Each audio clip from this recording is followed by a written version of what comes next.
Welcome to Kidda Story Nest. ఒకప్పుడు పచ్చని మైదానంలో ఒక నిజాయితీ గల చిన్న చీమ ఉండేది. ఆమె పేరు అంది. అదే మైదానంలో ఒక అలసత్వం గల లోభి దోమ కీటకము ఉండేది. అతని పేరు గ్యారీ.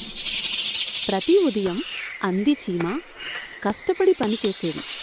ఆమె చిన్న చిన్న ఆహారపు గింజల్ని సేకరించి తన గూడు దగ్గర నిల్వ చేసేది. వర్షాకాలం వచ్చినప్పుడు తినడానికి సరిపడా ఆహారం ఉండాలని ఆమె ఎప్పుడూ జాగ్రత్త పడేది. కాని గ్యారీ మాత్రం రోజంతా పాటలు పాడుతూ నిద్రపోతూ ఎగిరిపోతూ కాలం గడిపేవాడు. అతను అందిని చూసి నవ్వుతూ, చిన్న చీమ, నువ్వు ఎందుకింత కష్టపడుతున్నావు? సూర్యుడు ప్రకాశిస్తున్నాడు, వాతావరణం బాగుంది, రా నాతో పాట పాడు, నాట్యం చెయ్యి అని చెప్పేవాడు. చిరునవ్వుతో సమాధానమిచ్చేది. గ్యారీ, నేను వర్షాకాలం కోసం ఆహారం సేకరిస్తున్నాను, నువ్వు అలాగే చెయ్యాలి. వర్షం వచ్చినప్పుడు ఆహారం దొరకదు.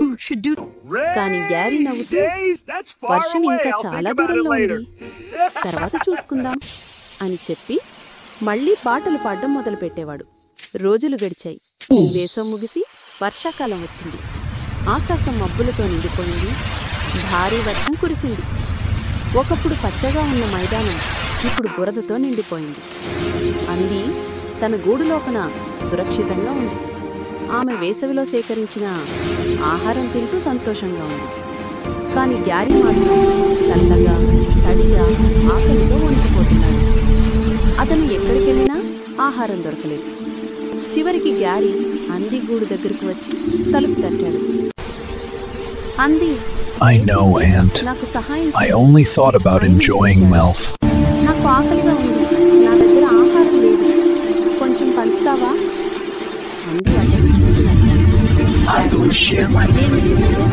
Always bring happiness. I will share my food. Always bring happiness. నిజమే అంది, నేను మూర్ఖుడిని. I know, Ant. I only thought about enjoying Melf. I will share my food. Always bring.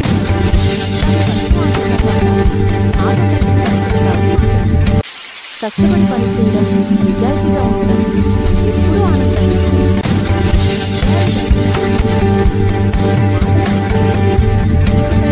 ఎప్పుడూ అలసత్వం చూపడం. వర్షం ఆగిన తర్వాత